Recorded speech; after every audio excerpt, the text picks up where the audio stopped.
I want to talk to you about driving, not the boring commuting stuff, but the back road blast, the dawn raids, the fun stuff you get up to with your mates, just going out and having a blat in a car. You see, it seems nowadays that we're losing some driving purity.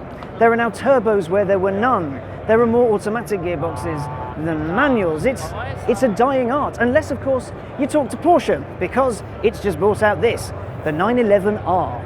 It's powered by the GT3 RS's 4-litre 6-cylinder engine that pushes out 493 brake horsepower and 384 pounds-feet. 0 to 62 takes 3.8 seconds and its top speed is 201 miles an hour. Most importantly though, is that engine is naturally aspirated and the gearbox is a manual.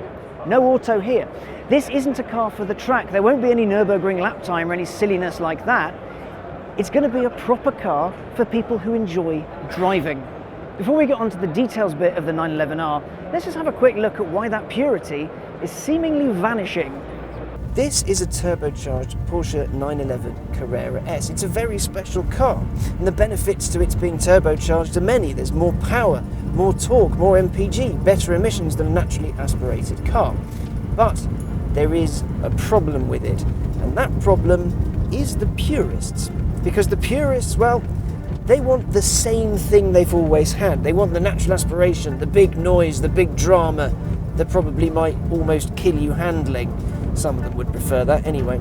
The problem with the purists is that, well, they, like me, can't afford to buy new cars, especially cars like this. So what manufacturers have done is they've geared their new cars towards the people who actually can afford to pay for them when they're new, rather than on the used market. And those people, a lot of them just don't care about the purity.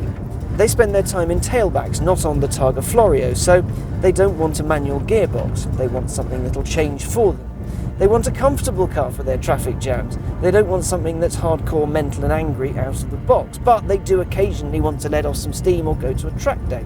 So they want it comfy when they turn it on, and then angry at the flick of a switch, because then they can have the best of all worlds. Which is why now new sports cars are automatic, have a normal mode, an angry mode, and an even angrier mode, because the people that buy them want choice. Porsche knows this. Porsche knows it has that market, but it also knows that the purists are there, and it listens to them. It listened to them with the Cayman GT4, and you know what? I think it might have listened to them again. So then, where the GT3 RS is a proper car for proper drivers who want to go on a track and play, this is a proper car for drivers who want to enjoy themselves on the road. It's got skinnier tyres, so it should slither around a little bit more than a proper race-bred supercar. And it's still got some lightweighty bits off of the GT3 RS, so it's got the lightweight plastic windows, magnesium roof, carbon bonnet and fenders and things like that.